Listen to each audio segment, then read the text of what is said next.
Okay, here we are, another road trip weekend, another weekend ruined by our EV, as they say, as we keep getting told. As you can see in the back there, we have a car fridge which is plugged into the boot, believe it or not. 12 volt socket we now have in the boot. There's a mod we did last week and a short video coming on that soon, obviously. Anyway, this vlog, again, Cybertruck. As we know, you're probably sick of hearing it by now.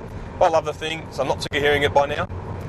And I'm making a video of what I think about the crashworthiness, because for some reason that seems to be the big sticking point for everybody about the Cybertruck. Looks polarising, yeah, but everybody's getting over that and people are ordering them.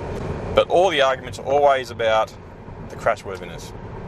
So, I do sort of have a little bit of experience with this, but not with vehicles, but with aircraft. So I'm assuming, using my aircraft-based knowledge and looking at the pictures of the Cybertruck, I think I'll give you a bit of what I think is going to happen with the Cybertruck. Firstly, all Teslas, as we know, are built on a skateboard platform. Big battery in the middle, motor at the front, motor at the back, wheel on every corner. I don't think the Cybertruck will be any different. Big battery in the middle, motor at the front, 2 motors at the back in the case of the 3-motor version, and you know it works. On top of that, I think you'll find there'll be a passenger cell, similar to every other car on the road. Now what makes me think that? When you look at these videos and pictures, when they open the doors, you see a formed metal in a door there, where the door latches basically bolt onto, where the door hinges bolt onto. I'm assuming that will be a single formed piece of, or it will be made out of pressed mild steel, or pressed hardened mild steel, like every other car is. And that passenger cell will then be bolted or mounted onto the battery skateboard, as every other Tesla is made so far. Now, around that, what I think they'll do is they'll use the flat stainless steel, folded, to make the exoskeleton, as Elon called it. Once that exoskeleton is manufactured, and will be manufactured quite quickly and cheaply because it is simply folded metal. There's nothing pressed about it, no special tools required, just big automated folding machines. Once that exoskeleton is made, it will then be placed around that shell and welded to it. And that's essentially your Cybertruck. Of course, the interior panels and your dashboard and stuff will just go in afterwards, doesn't matter. That brings me to the crashworthiness. Obviously, the interior passenger cell is designed to not deform in any accident, to keep the passengers safe. It's the car around it that deforms and transfers the load around it from the accident site to dissipate the load from the passengers inside.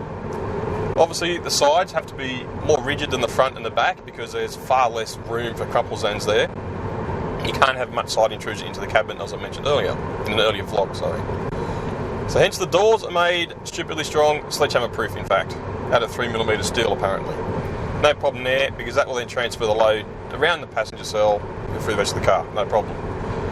Now, front on crash, everybody seems to assume that the whole car is made out of this 3mm thick, cold rolled stainless steel, which is extremely hard metal. I don't think that is what would be in the front and the back of the vehicle. I think the front will probably be a lot thinner, maybe 1mm or thinner again, and folded in strategic ways that in an impact, those folds will then, again, under the force of the impact, will fold and absorb energy and transfer around the passenger cell, which is like every other car does.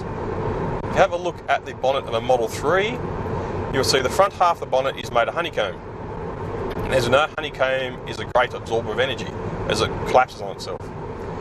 Behind the honeycomb, you'll see there's little divots here, ridges moulded into the pressed steel. Now those are there, so when the honeycomb is finally finished deforming and there's still energy left, that then creates a fold with the bonnet then fold up and absorb yet more energy in case of an accident. Now, we know the Cybertruck does have a frunk. If everybody was paying attention and not looking at the broken windows, you'll see pictures at the back of the presentation of a big frunk. Now that obviously means plenty of room for metal to deform and fold into, absorbing energy in a frontal accident. So front crumple zones, I think, will be quite the thing on the Cybertruck, unlike other full chassis trucks that are out there now, which have basically some bits of plastic and some grills before the chassis itself hits whatever you're hitting and transfers that load straight to the passenger cabin, and there's no more crumple zone, except for what you're hitting. Cybertruck, being a unibody construction, does not have that, so I think it'll be far safer in an accident than maybe the F-150, the Dodge Rams, all the full-size trucks with the full chassis. Cybertruck will probably be safer in an accident than all those, simply because of the fact it doesn't have a full chassis and big crumple zones. Now, the next thing people are going about is pedestrian safety, sharp edges. Well, a lot of cars now do have sharp edges. An example being a passenger car is the Mazda CX series with this big To me, it looks like the end of the blunt end of a razor blade is a bonnet. Now, that is mild, hardened mild steel. That is going to hurt when you hit somebody. But it's legal and it's obviously passed all the tests, so it's designed to fold in impact. No reason why the Cybertruck can't be the same.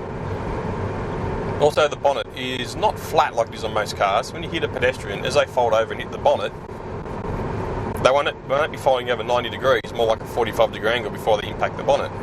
Now again, as drunk people have probably figured out when jumping on car bonnets, they tend to fold up quite easily with an impact on top.